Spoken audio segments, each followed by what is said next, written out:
All right, it's that time of the year again. The leaves haven't even started changing yet, and Activision is already in your timeline, in your feed, in your recommended videos, doing what they do best, selling you a dream. Modern Warfare 4 is officially announced, and look, I've got all the details: the reveal, the box art, the Vault Edition, the multiplayer breakdown, everything. So let's go right through it, and then I'm going to tell you exactly what's going on in my head because it's a really complicated place to be in as someone who's been, who's loved this franchise but has been burned out more times than I can imagine. So first of all, the basics. Call of Duty Modern Warfare 4 is dropping October 23rd on PS5, Xbox Series X and S, and PC. And actually, kind of wild. It's dropping on Nintendo Switch too. That's a new one. Standard edition is $70. Vault edition is $100. And here's the part that actually surprised me.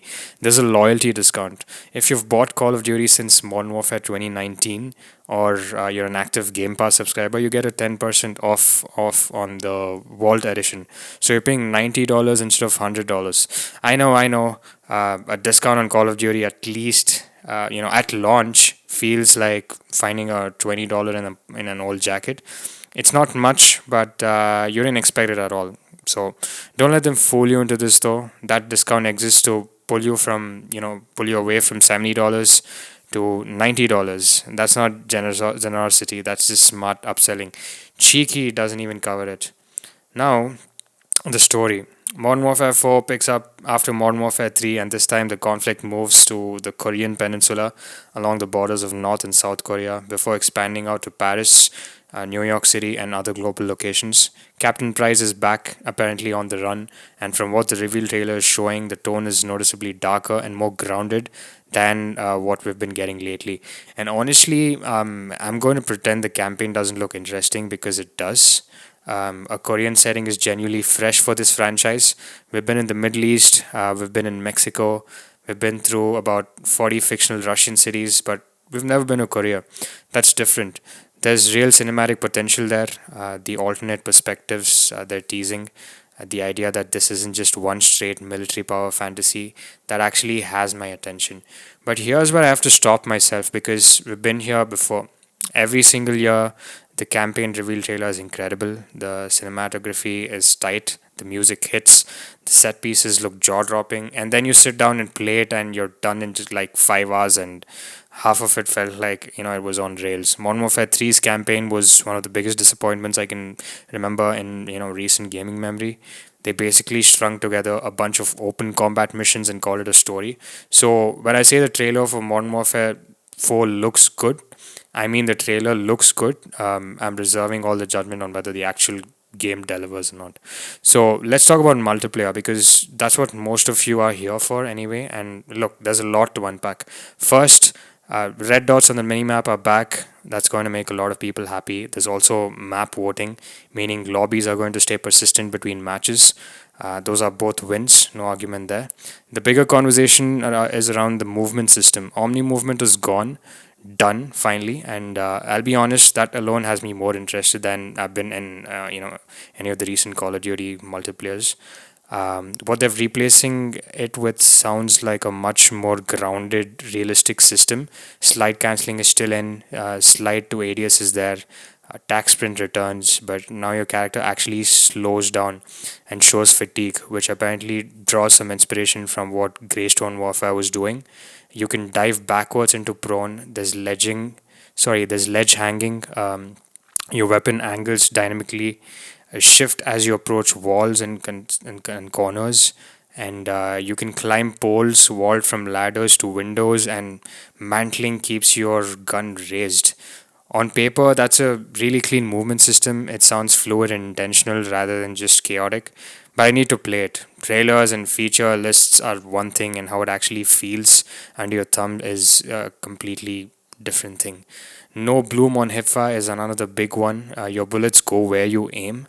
Some creators are comparing it to Insurgency Sandstorm's hipfire model, and if that comparison holds up in practice, that's legitimately exciting. Of course, the cynical part of my brain is already calculating the timeline. Something like this gets praised in the beta, gets called overpowered by a vocal minority, and gets quietly nerfed in the first major patch. We'll see about that. So, theater mode is coming back. That's been missing for a long time, and I'm glad it's returning. At launch, you're getting 12 6v6 maps plus dedicated maps for gunfight and ground war. That's a little leaner than what we're used to, but it's not a disaster if the maps themselves are good. Classic Prestige is back, classic perk system is back, and operators and kill streaks are handled on a per loadout basis. All of that sounds right, none of that is controversial. Now, let's address the elephant in the room, skill based matchmaking. Here we go. According to reports, Modern Warfare 4's SBMM will not revert to what it was before Black Ops 7.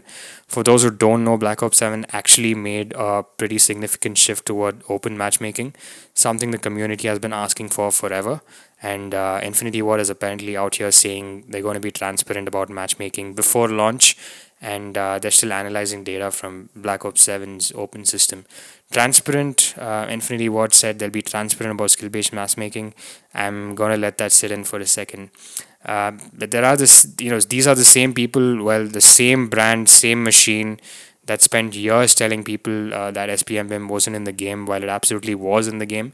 Transparency and Call of Duty go together like oil and water. Every year, the marketing is careful, deliberate, and designed to make you feel like they're listening, and they might genuinely be trying to thread this needle between comparative integrity and casual playability, but the implementation is what's always broken. The issue was never the concept of skill based matchmaking. On paper it makes total sense. The issue is that Call of Duty has tuned it so aggressively that it becomes exhausting. You have one good game, you get punished for it for the next hour or so. There's no room to relax, no room to just run around and have fun. It turns a game you want to unwind with into a sort of a second job. If they're genuinely looking at Black Ops 7's open matchmaking data showed and building something that blends the two approaches together thoughtfully, I'm interested. But I need to see it. Words don't mean anything at this point. The beta will tell us a lot, launch will tell us even more. Here's my biggest frustration, and this goes beyond any one feature or trailer. The Call of Duty cycle does not give anyone room to breathe. We are barely into whatever the current game's live service is doing, and we're already, in full promotional mode for the next one. There's no loyalty to the product that's currently in your hands. You are always being, sold the next game. You're always being moved toward the next purchase. And in that environment, every promise about transparency, every commitment to listening to the community, every we hear you from a developer update, it all starts to feel hollow. Not necessarily because the people saying it are lying, but because the machine they're operating inside doesn't allow that kind of transparency for that kind of long-term commitment that would make those words mean something. Look what's happening with Battlefield right now. They're building momentum, actually supporting their game across seasons, bringing back Wake Island, adding custom servers, proximity chat, a server browser, things players have been asking about, and delivering. And that's what sustained support looks like. Call of Duty's model by design cannot do that because the model is replacement, not growth. And then this DMZ. DMZ is coming back apparently. You remember DLC launched along Modern Warfare 2, was called a beta, got almost no meaningful support and quietly faded out. That's back for Modern Warfare 4. And maybe I'm wrong. Maybe this time they're actually going to commit to it. Maybe it becomes the extraction mode that it had potential to be. But I've watched this franchise make promises about modes and features, long term support too, many times to just take it off and, throw it in the trash. So, where does that leave me? Here's the honest answer. There is a genuine good game trying to get out of Modern Warfare 4. The setting is interesting. The movement system sounds like a real step forward. The multiplayer features on paper are almost the right calls. The campaign could be something special if Infinity Ward actually commits to the story they're teasing. If even 60% of what's being marketed here translates into the actual product at launch, this could be a solid entry. But I can't turn off the part of my brain that remembers every time we've been here before. The beautiful trailer, the beta that plays like a dream, and then the quiet server tick.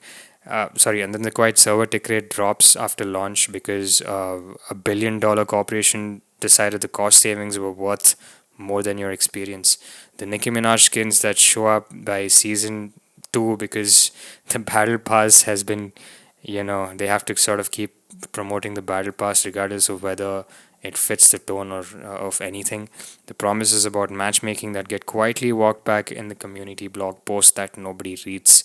If you're buying it genuinely, I hope you have an amazing time. I hope the campaign sticks the landing. I hope the multiplayer feels as clean as it looks. I hope Infinity Ward actually does something different with the post launch support this time. I want to be wrong about all of this. Nothing would make me happier than eating my words in November because the game turned out to be everything the marketing promised. But I've got a controller in my hand and beta's running, and I'm seeing what this thing actually is, and not what it's being sold as. I'm keeping my expectations exactly where they are.